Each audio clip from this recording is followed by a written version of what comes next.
hope you have woken up in fine spirits on this Tuesday. It is the 30th of November, and the month Sweet November has come to an end. And so too, officially, the Hurricane Atlantic season comes to an official close today as well. And I say official because we know we always have those subtropical storms that happen outside of the official declaration of the hurricane season. We're keeping our fingers crossed and our prayers really abound that we do not have to be dealing with any storms after today, the official close. I'm Melissa Joseph here alongside with Homer DeMarc, as always, on the morning update. Bonjour, Homer. Good morning, Lisa. Yes, it is the 30th of November. Boy, I find this month just flew by. It really just did. But we did get to commemorate a lot in the month of November, which is nice. And we're getting ready, getting set for the month of December, as to we have more information, of course, to share with you as we do on the morning update. So, of course, we have to say thank you to all of you who've joined us this morning, whether you're joining us on channel 122 or our Facebook or YouTube pages at the Government of St. Lucia. Good morning to you, and thank you so much for being here with us. So yes, Lisa, the 30th of November, we are looking forward to a few more commemorations coming up.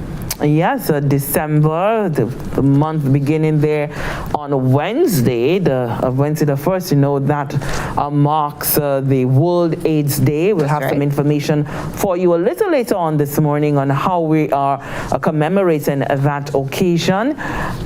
We also, within the 16 days of activism, and later this week on Thursday, we'll be speaking with the Director for Gender Affairs. We'll be talking about, the strides St. Lucia has made within the fight against domestic violence, violence against women and girls, gender-based violence, because not just women and girls, but gender-based violence as a whole. We'll be discussing some of those. What are the issues that continue to drive, the factors that continue to drive gender-based violence in St. Lucia and around the world. So we'll have some great discussion around that, and hopefully that can also spur you into your own activism, as we want to call it. Now, Lisa, as you were talking about World AIDS Day, just before we move on, I know that the Ministry of Health, they're actually encouraging free testing tomorrow and counseling sessions. So that's going to be taking place at the VA4 Wellness Center from 8 a.m. to 12 p.m., as well as the Castries Wellness Center from 8 a.m. to 2 p.m., and the Ministry of Health Waterfront area from 9 a.m. to 1 p.m. So that is taking place tomorrow. And so that's an opportunity for you to go out there and get that done. Some other information, very exciting news within the Caribbean. Our sister isle of Barbados has become a republic within the Commonwealth. We'll be giving you some highlights of what the ceremony was. Our Prime Minister of St. Lucia, Honorable Philip J. Pierre, at the invitation of the Barbados Prime Minister, Honorable Mia Motley, is in attendance. He's in Barbados right now for the festivities. And we'll be getting to just a glimpse of what was happening there. That's a little later on this morning. But first, on to some serious news. What has been dominating us for the past 2 years, that's COVID-19. And COVID-19, several variants have since emerged, and the latest one is called the Omicron variant, which was detected in South Africa, not in Botswana. More precisely. Not much is known about this variant at this time. The World Health Organization is continuing to work alongside officials out of South Africa. Several tests are being conducted. They're doing several analyses and so forth to really get a grip as to what Omicron is all about. What they do know is right now is that it's a variant with 34 mutations. And so it's definitely has been deemed a variant of concern by the WHO until more is known. However, here on the home front, our Chief Medical Officer, Dr. Sharon Belma-George, she has addressed the variant of concern, and certainly in the hope of allaying our own fears or perhaps answering some of our questions, we now present you with that statement by Chief Medical Officer Dr. Sharon Belma-George.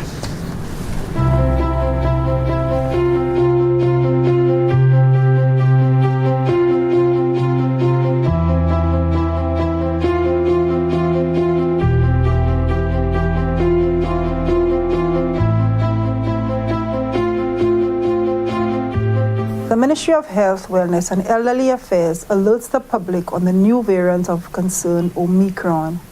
The public health team is working closely with the regional public health agencies in obtaining updated, timely information to continue guiding on the necessary measures in country. At this point, countries are advised to continue strengthening their national protocols that are already in place. St. Lucia has diagnosed a total of 12,975 cases in country, with 109 active cases. The daily infection rate for the last 7 days is 5 per 100,000 population per day, with a transmission rate of 0.8. We have noted a total of 280 COVID-19 deaths, and we have 20 positive cases admitted at the respiratory hospital, with 7 severely ill persons. On November 26, 2021, the World Health Organization designated B11529 a variant of concern named Omicron, based on the mutations that may impact its behavior. This variant was first reported to WHO from South Africa on November 24, 2021, and to date has been confirmed in the United Kingdom, Canada, Australia, Italy, Germany, Great Britain, Israel, Hong Kong, Belgium, and the Netherlands. Based on the wide distribution of this new variant at this early stage, travel restrictions from countries with confirmed cases would be less effective. To date, there is still limited information on Omicron. It is not clear whether it is more transmissible as compared to other variants. The severity of disease has not been confirmed compared to infections from other variants. There is no information to suggest that the symptoms are different or more severe. Preliminary evidence suggests that there may be increased reinfection risk with Omicron. Based on the information on variants, we know that they can cause severe disease, or in particular to the most vulnerable. Our first line of defense must be prevention, followed by control and reduced transmission measures. The effectiveness of the available vaccines is being reviewed, but it is noted that the current vaccines remain effective against severe disease and death. Omicron is accurately detected using the PCR method, but it is still not known whether it can be detected by rapid antigen tests. The effectiveness of the current treatment regimen is also still being assessed. On a national level, we have recently managed our fourth wave, and we are going into the month of December, which is the month of highest risk for transmission of COVID-19. Due to the increased tourist arrivals, our returning nationals, and the increased social activities related to December. In an effort to reduce the impact of this new variant and COVID-19 in general, we must take urgent actions. These include the increased surveillance for early detection, ensuring optimal testing capacity, and strengthening of the public health measures. Vaccination remains our most important measure at this point in reducing the health implications of this new variant. We remind you of the other important measures. Avoid large crowds and crowded areas. Ensure the protocols are maintained at workplaces, on minibuses, the commercial and tourism sector. The proper use of the face mask when in public places. Ensure you remain in quarantine or isolation if you are a direct contact of a case. If you develop respiratory symptoms, seek medical care and avoid contact with others. The Pfizer and AstraZeneca vaccines are available at the various wellness centers and advertised sites. These vaccines have been proven to be safe and effective in protecting persons from developing COVID-19 its severe forms, complications, hospitalizations, and death. The booster Pfizer vaccine is also available for persons who have had both doses of the AstraZeneca for over 6 months. Everyone who has not been vaccinated is urged to get vaccinated urgently. The Ministry of Health and Wellness will continue providing updates as new information becomes available.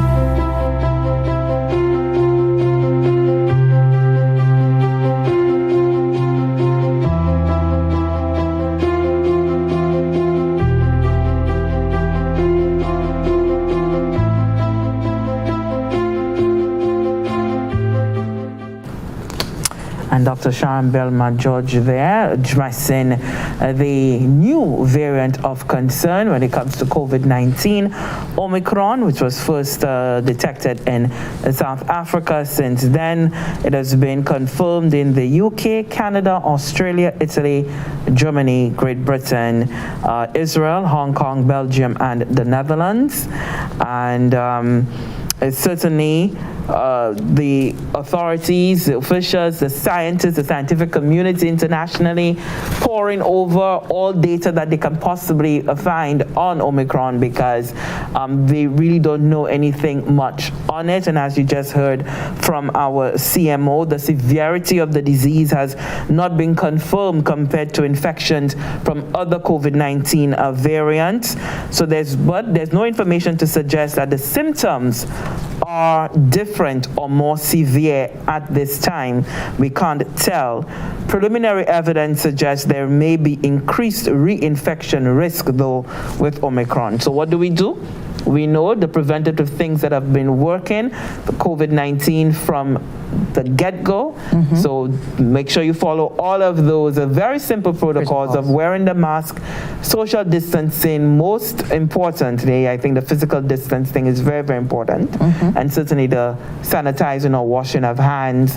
And of course, there are other measures within the workplace. And when you go out to shopping and the mask, not mask crowds, but certainly when you are in an area where you may have a crowd, right? Maybe more than 10 or 15 people, a group, if you will, not crowds, but groups of people. So we really must think. But ultimately, and the scientists are saying this, and we heard it from our CMO this morning, that vaccination still remains our very solid form of protection, and that getting vaccinated certainly is going to reduce deaths, and it's going to reduce hospitalization and the severity of illness as well. So we want to be able to do what the right thing is, and that form of protection for all those who are not yet to get the vaccine. Continue to inform yourself about the vaccines. Most importantly, discuss it with your own medical practitioner, your doctor, because there may be certain conditions that you have that you may want to have, so sit down and have a discussion with your doctor about what your own particular situation is, because every individual is different. Sure. And so you want to make sure that whatever decision you're making is based upon your own situation, and not necessarily because Jane this and this happened to Jane. And no, find out what your own particular situation is, and then of course go off and exercise what your decision is. Very right, Lisa. And just to remind you again, vaccination sites for today, the Human Resource Center in Grocery, so that's Grocery Human Resource Center, the VA4 RC Parish Hall, the Larry Shoes Constituency Council, as well as People's Discount Pharmacy, and that is by appointment only. All vaccination sites are open, or vaccines are available at the sites from 9 a.m. to 4 p.m. All right. Now, speaking about being able, COVID-19 loves to travel along with people. So here, in St. Lucia, we've been really coexisting with COVID-19 for the past 2 years. True. Our tourism industry, very, very important to the vibrance of our local economy. And health officials have toured the Hiranora International Airport and the public health facility there. The minister went in to do an assessment to see firsthand the sort of service that's being provided to persons coming into the island.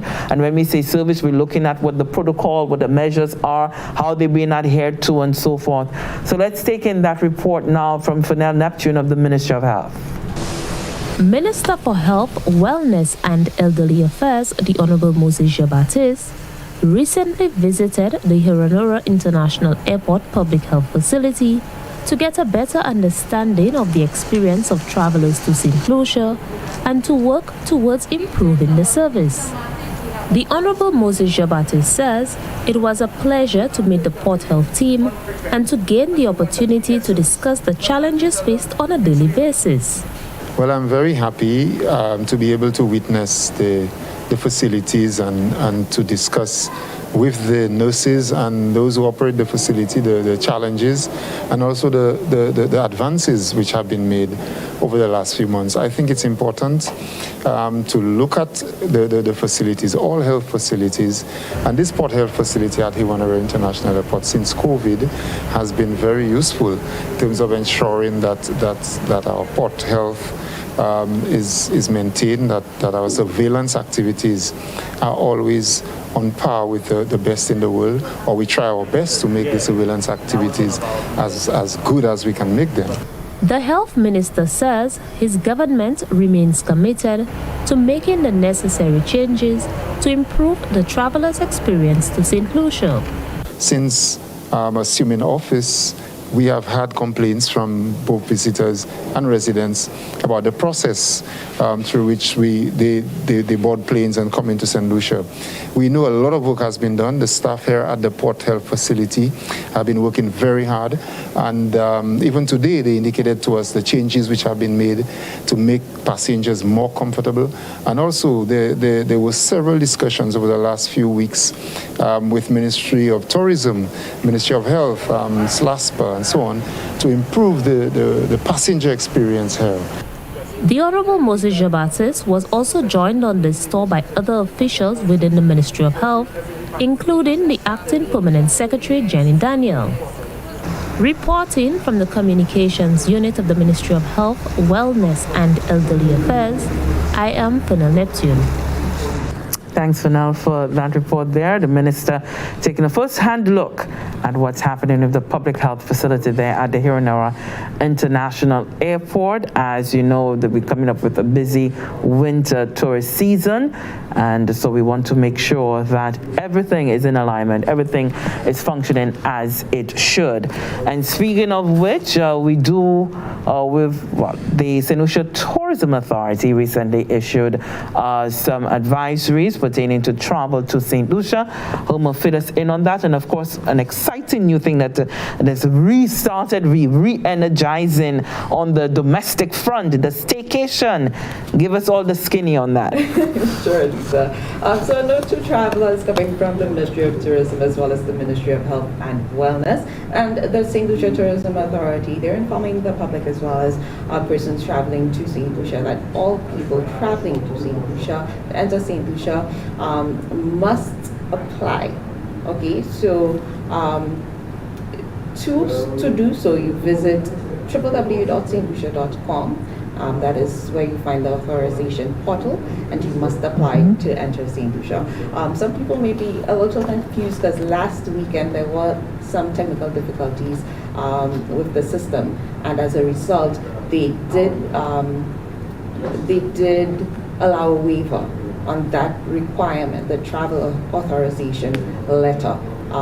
But that was only for a period of time, and now the authorization letter is required. Okay, so just informing all travelers to St. Lucia that you do need your authorization letter.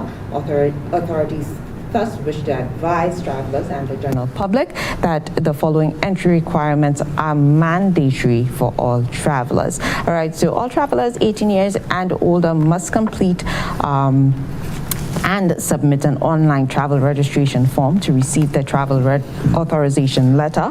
This can be achieved via, again, the St. Lucia Travel Authorization portal at www.stlucia.org/COVID-19. All travelers 5 years and over must take a COVID-19 PCR test 5 days or less before arrival in St. Lucia and must submit the negative results to the travel registration portal for review and approval.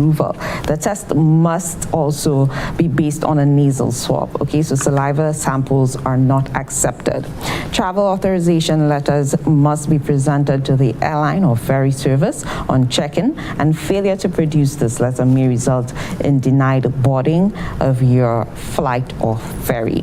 Travelers are also urged to visit the website to familiarize themselves with the travel protocols and the travel registration process, and to submit the application and documents to the during the stipulated times to avoid delay in receiving your authorization letter.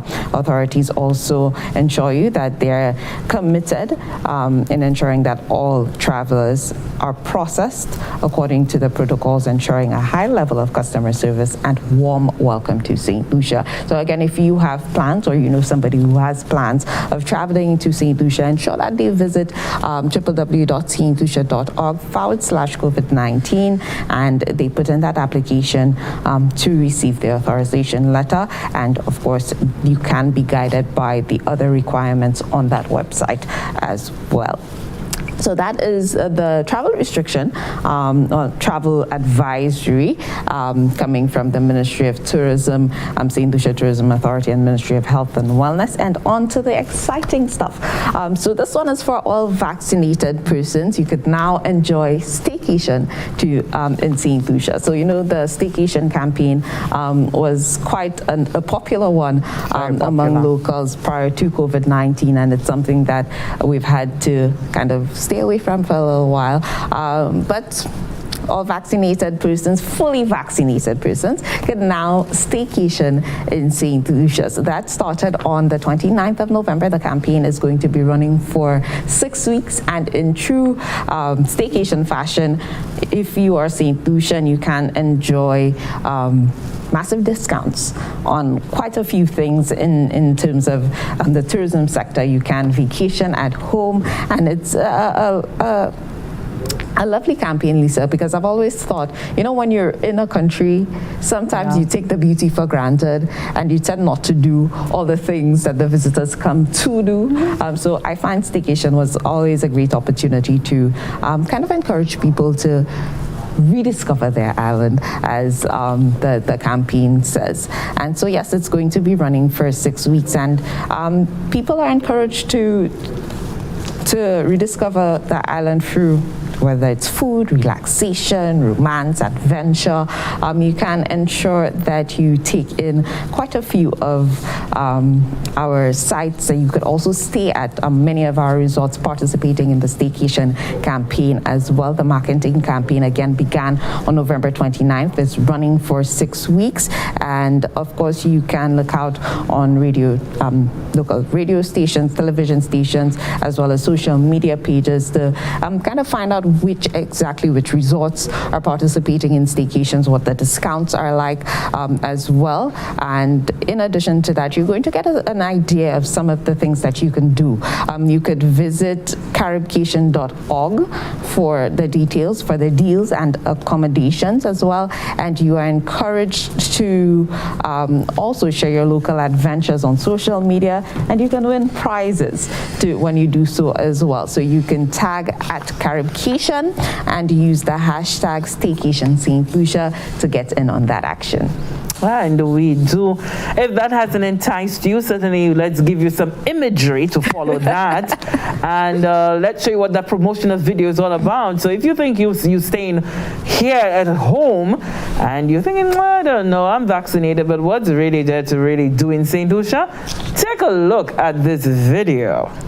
Need a break from the same old, same old? Don't stress. Pack lights and rediscover all that our country has to offer. Rediscover romance, rediscover adventure, rediscover great food, rediscover relaxation, rediscover unmatched hospitality. Now is the time to find inspiration for your upcoming staycation. Visit caribcation.org and follow us on social media at Caribcation for the absolute best accommodation deals on island.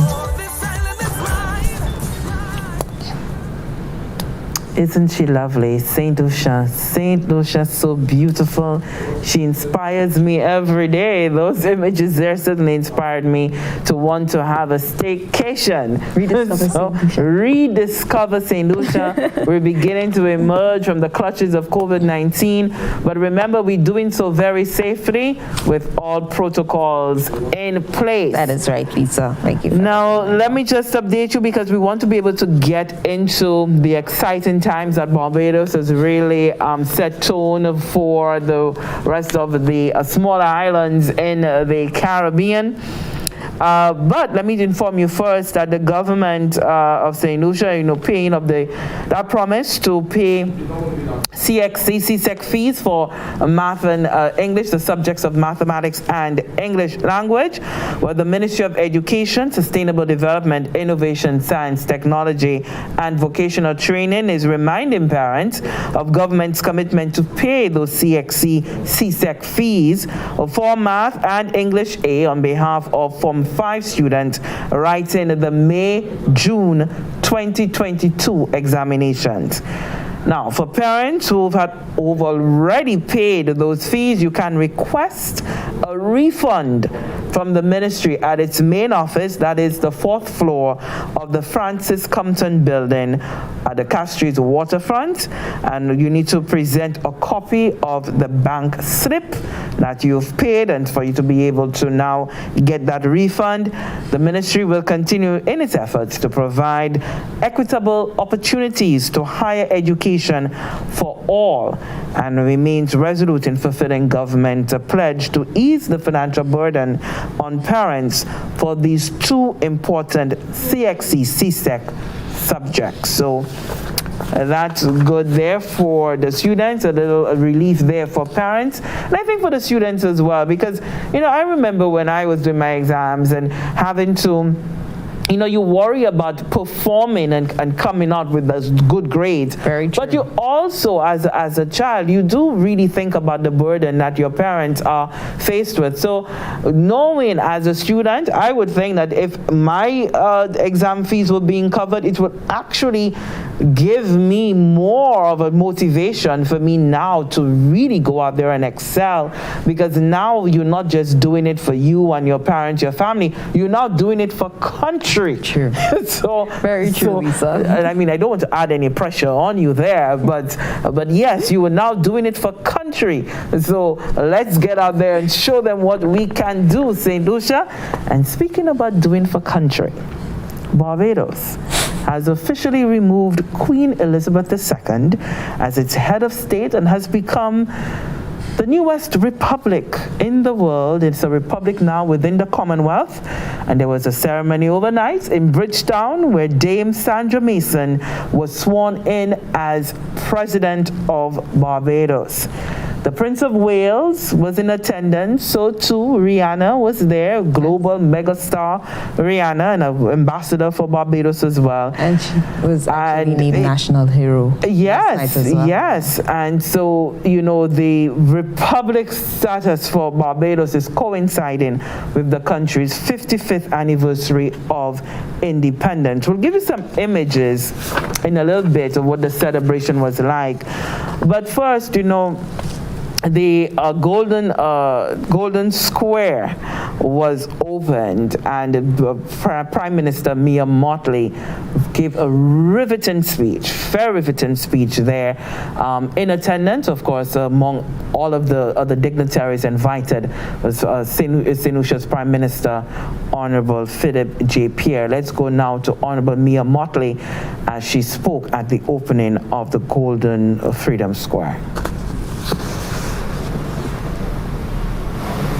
The journey started in 1937.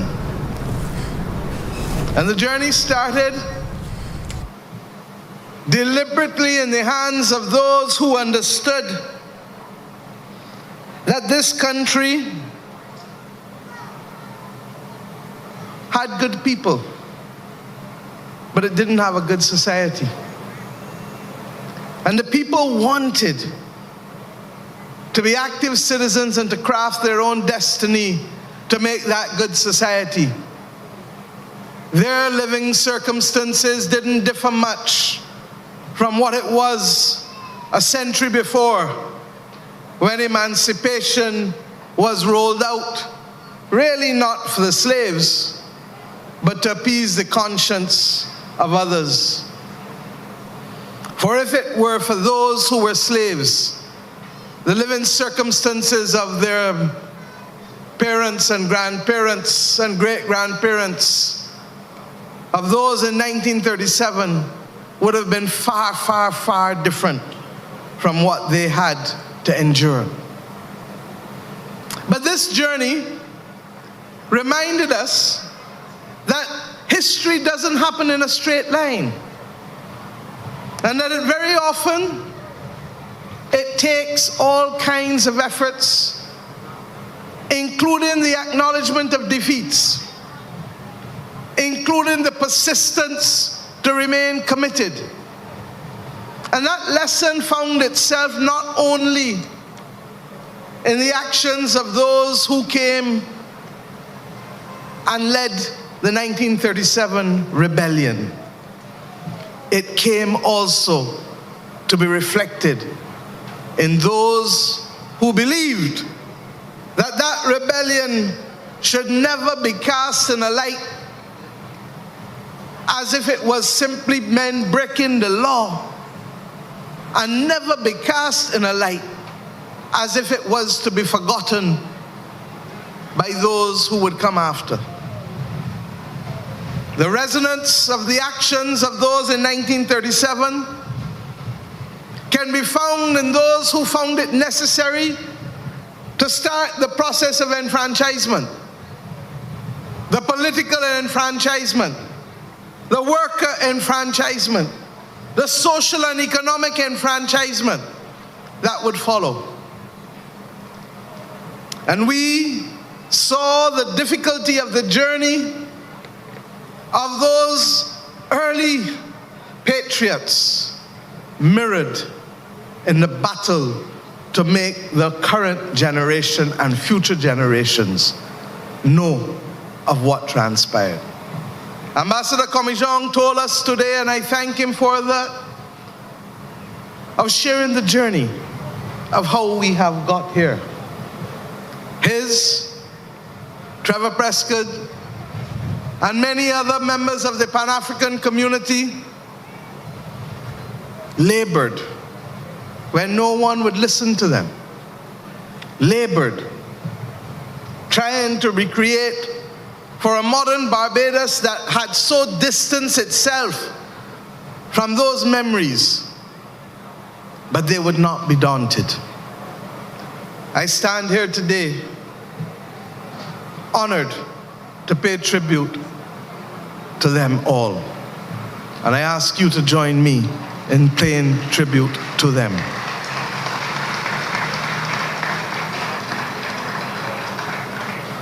But it wasn't only they who started to unlock it. It was the likes of Clement Payne's brother, who lived in St. Matthias, or Chesil Rock, who we know well, who reminded me up to last night that as a child she opened her window onto what was ultimately to become the fire station, knowing full well that here was Golden Square. But yet, as we moved around this nation, more than 95% of the people of Barbados did not know where Golden Square was, did not know what Golden Square was to them. And we asked ourselves, how can a nation build itself? How can a people forge themselves into being the finest that they can be if they do not appreciate the travails of those who went before, on whose shoulders they stand, and the sacrifices made to allow us to walk as free men and women, independent and proud.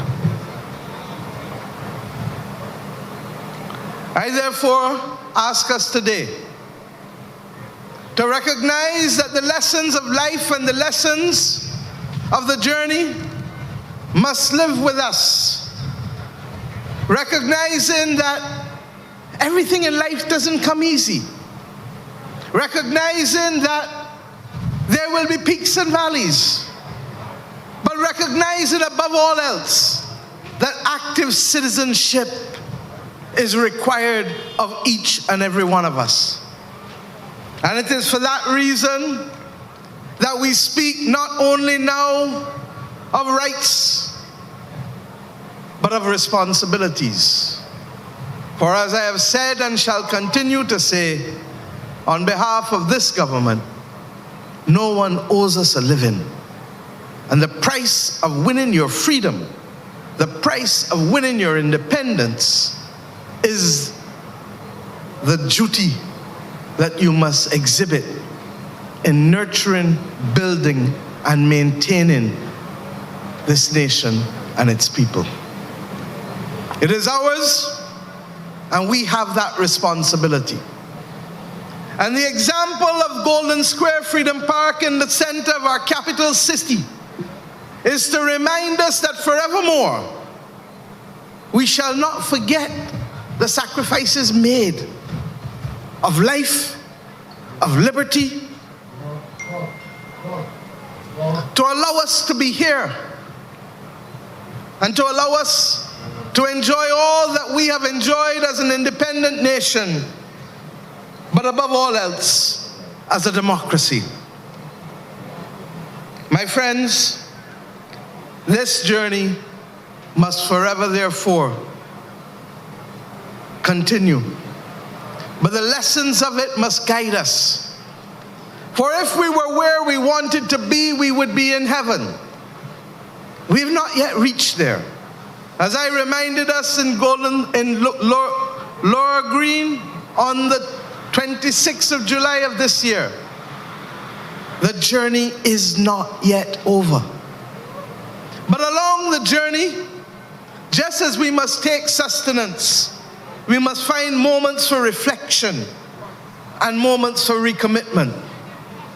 And as we move to become a parliamentary republic after 396 years of British monarchical rule, it is important that we find those moments of reflection in these few days and in these new spaces. I ask us to recognize that the challenges may have changed, but they are as daunting as they ever were. The resilience required of us is no less than the resilience required of our grandparents, our great-great-grandparents, and all of those, some of whose names you shall find on the wall of memory. And I ask that you allow this to inspire us. Yes, at one level, because in the words of the great Marcus Messiah Garvey, who visited us in October of 1937, just some 3 months after the 1937 rebellion, in the words of Marcus Messiah Garvey, we must learn to emancipate ourselves from mental slavery, for none but ourselves can free our minds. That is a principle that we must nurture in each of our children, in each child. And over the last few weeks, it has given me great pleasure to see young kids meander and come in here and start to ask questions. And I hope that they shall be the ones who shall nurture and protect this space, recognizing that this is their platform, this is their legacy, and that this platform must be used by them to inspire excerpt them there to even from greater the heights. speech delivered by Honorable Prime Minister of Barbados, Mayor Motley, at the opening of the Golden Square Freedom Park. And she said so much in there, Homer, that it's not what the Honorable Prime Minister said to that audience, to Barbados, to the wider world. It's not confined to Barbados. I see a lot of what she said there pertaining to St. Lucia as well, especially when she spoke about the active citizenship. She spoke to the idea of the younger generation needing to be in touch with what the history is, the heroes on whose shoulders that we all stand upon, that we do not take enough time for us to be able to teach the younger generation about the strive that our forefathers had to undergo in order for us to enjoy the freedoms that we have today. I think, even people younger than me take it for granted that, the freedoms that they have were always there. And sometimes I have to say, no, it wasn't always this way. People actually lost lives, their lives in order for us to be able to have those freedoms. And so that speech there delivered by Honorable Mia Motley speaks not just to Barbados, but it speaks to all of the sister islands in the Caribbean and its peoples as well. Just a little more information on Golden Square. It was a depressed working class community in Bridgetown back in the 1930s, and Clement Payne was very active there. He's now a national hero. He's now called Right Excellent Clement Payne. Used to have meetings there, in that sort of public square sort of fora, and he was deported from Barbados back on July 26, 1937. It was from Golden Square that the assembled crowd proceeded into the commercial areas in Bridgetown and destroyed property. It was 4 days of violence in various parts of the island that left 14 people dead, 47 wounded, 500 arrested, and millions of dollars in property damage. Historians agree that Barbados was never the same again after that. And in the early 21st century, the then Ministry of Education and Culture collaborated with Clement Payne movement to establish a bust of Clement Payne, a monument to the martyrs, and an amphitheater in Golden Square. Over time, the public market was relocated to the area and the amphitheater was demolished. But in 2020, with the demolition of the former National Insurance Building, the Barbados Fire Service headquarters, and the temporary public market in close proximity to Golden Square, the 2-acre Golden Square Freedom Park is now constructed, and it is intended, Homer, to be a space of peace, reflection, education, agitation, and national building. Now, some might say agitation, what's that about? But it doesn't mean violence and protest, but agitation in terms of, again, that emancipation of your mind, yes? Being there, having debates, public debates, and that sort of thing. Sounds like an exciting space to be in. It really is, and I'm happy that it was, the sort of importance to actually put it up, because rightfully, as you said, the Caribbean has such a rich history, and if you don't go looking for it, or if you're not interested in it, it's something that could really just, go over your head. And the fact that they're taking the time not only to kind of inform of, and especially for the younger generations, of, actually what took place, but having a square where you could go and reflect on what took place, where you can agitate, like you said, and it really is important for a society for people to be able to let their views be heard, let their stance be heard, and be able to debate it and speak about it, and even push for it. It's not everybody's what everybody wants is going to come to pass, but and a democracy is always it should always be the majority, and what's for the people, by the people. So I think that is really important that they're taking those steps. That's very, very important. I think of the sort of public space, and as you were speaking, and I'm thinking very much so that our Constitution Park is that. We do have, we often joke around and we talk about the scholars who sit at Constitution Park and they have their daily debates and so forth. That it is a public space that is very, very important. It's historical as well. We have the bust of the Honorable Sir John Compton there, but most importantly too, that it is in the center of the capital city. So much in terms of the tracing of our history, historical events and so forth taking place over in Castries.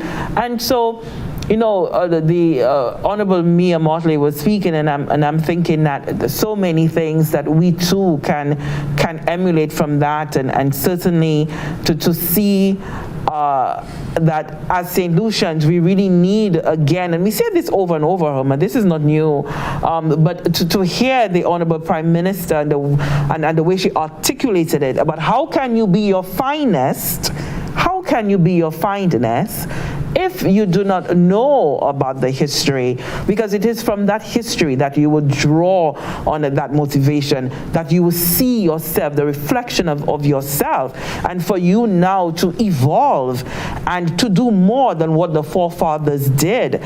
It's a deep-seated pride that comes in at this time. It is an awakening of knowing thyself, if you will, that takes over when you really truly understand your history and you embrace it. You find yourself really transforming, and almost, you have a sense of being invincible, if you will, because you now really want to conquer and take over the world like Rihanna has, becoming a billionaire and, going into a space there, and conquering it all. I mean, she's not just doing music, she's doing fashion, she's taken over into the cosmetic world as well. I mean, Rihanna is doing it all. I think at one point she was writing some children's book or working on it, and so Rihanna is an example for all Caribbean children, those, within our little small island sphere, that it is not impossible for you to rise and to rise to the levels that even you did not dream of. It is possible for you to surpass the stars.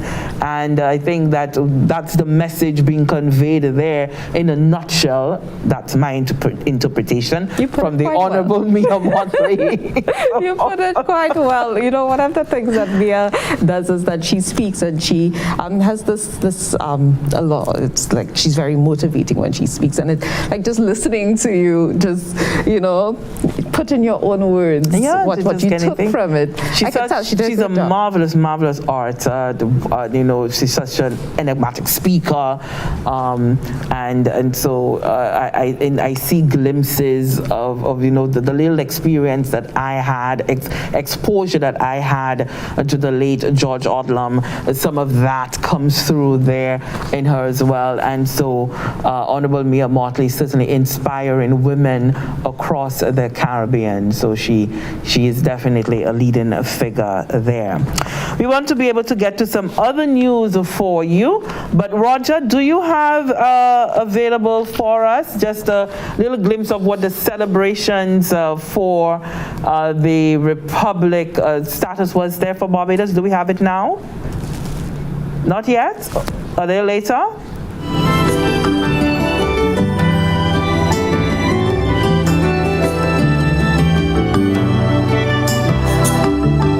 In the beginning, there must have always been a dream. Crossing of water, building of port and prominence. Beyond this bridge, we call Bridgetown.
So just a little tad bit there of the performances took place overnight last evening there, as Barbados now made its transition to a republic within the Commonwealth. Coming here back at home for you, We have some information to share with you that on Hurricane Elsa and government's response to Hurricane Elsa through the Ministry of Equity, Social Justice and Empowerment.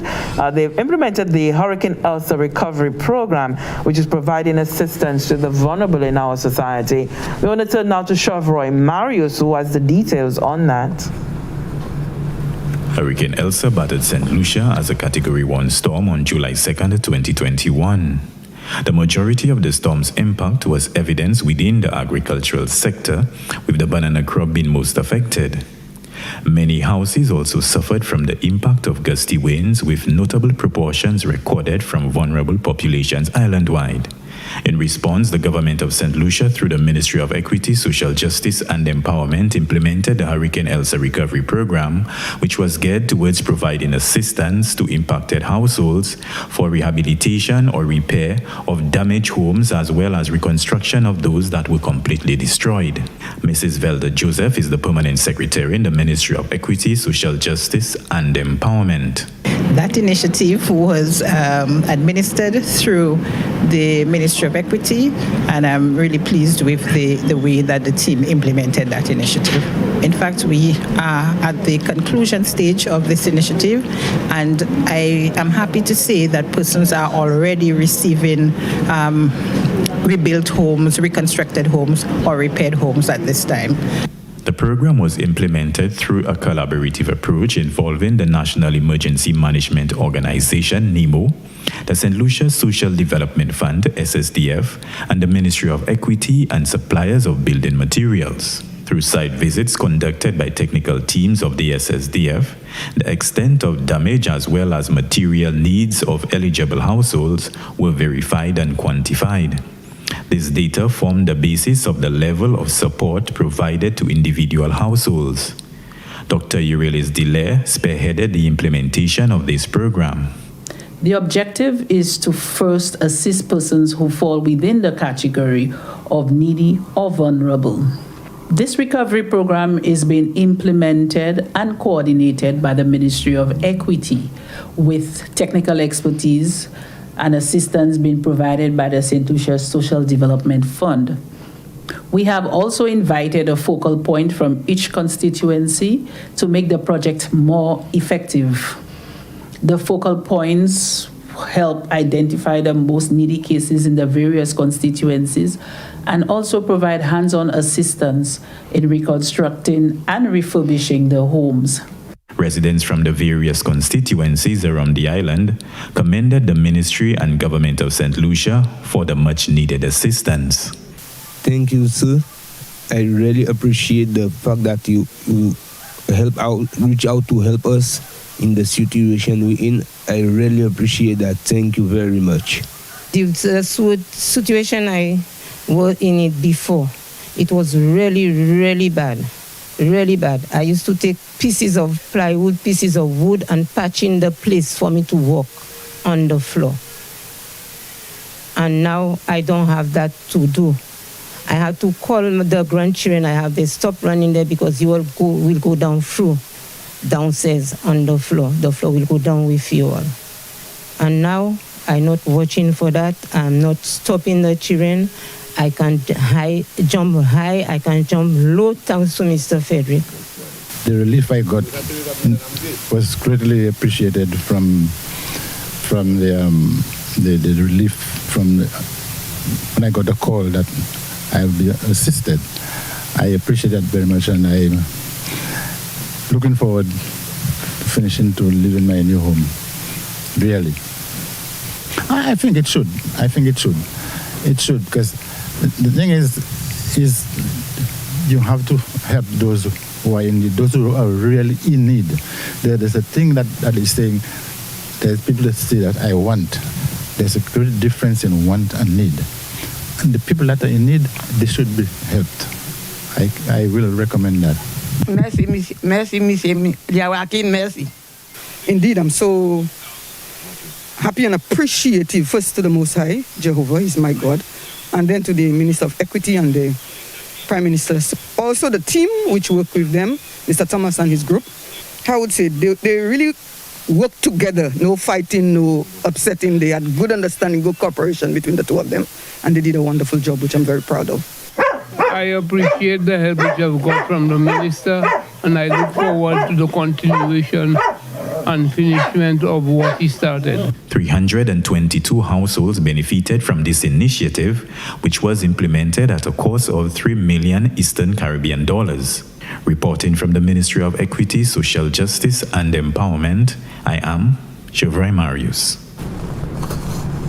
And so we end as we begun, and we talked about the hurricane season today, the 30th of November being the official end date for the hurricane season. And if you remember Hurricane Elsa, yes, we remember Hurricane Elsa came through with those very, very high winds and ripping through some homes, and certainly a lot of crop damage that was sustained as well during its passage. So we're very happy that those households, more than 120 households affected by Hurricane Elsa, getting that rehabilitation, and for some of them becoming more resilient, and that's very good as well. Very true. So as we say goodbye, Homer, just a reminder that tomorrow, Wednesday, 1st December 2021, it is being commemorated as World AIDS Day, and in observance, the Ministry of Health, Wellness and Elderly Affairs, they'll be undertaking a series of activities to commemorate the day, and World AIDS Day will be commemorated under the theme End Inequalities, End AIDS, End Pandemics. Now, some of the activities for World AIDS Day tomorrow include rapid testing and counting, as Homer told you earlier on in the program. The VFO Wellness Center, that's between 8 a.m. to 12 noon. The Castries Wellness Center, the Sexual Reproductive Health Clinic, the second floor, that's 8 a.m. to 2 p.m. The Ministry of Health, Sir Stanislas James Building, first floor, 9 a.m. to 1 p.m. So the ministry is encouraging the public to take advantage of the activity and get to know your status and get information regarding HIV. Right, Lisa, thank you for that. Final note from me, C.O. Williams Construction Limited, they're informing the general and motoring public of the commencement of pre-construction activities along the Millennium Highway. Initial works preceding the complete rehabilitation of the highway will be executed at various sections along the road. So that is from Latok Bunans Roundabout to cul-de-sac intersection during this week. So from November 29th to December 3rd, 2021, works will be carried out on short sections from the Latok Roundabout to OKU Roundabout, as well as, and that is between the hours of 8:30 a.m. to 4:30 p.m. All road users are asked, of course, to exercise due care and consideration in traversing the Millennium Highway during the period the aforementioned works, and to observe the cautionary traffic signage along the route. That is important. Motorists are also encouraged to utilize alternate routes in order to avoid delays. Some road users will be inconvenienced during the 18-month project. However, stakeholders will be consistently updated on the major activities as the works proceed. Of course, any inconvenience caused during this period is regretted. And as we say goodbye, just to invite you to join us tomorrow morning, Wednesday. We'll be having some very special guests with us. We'll be having the ambassador of Taiwan to St. Lucia, His Excellency Peter Chen. He'll be here with us as we have the sort of closing ceremony for the St. Lucia Taiwan Lantern Competition for 2021. So join us for that. The awardees will be here in studio. It's going to be a very fun time. So that's it from Lisa and Homer on this Tuesday. See you Wednesday.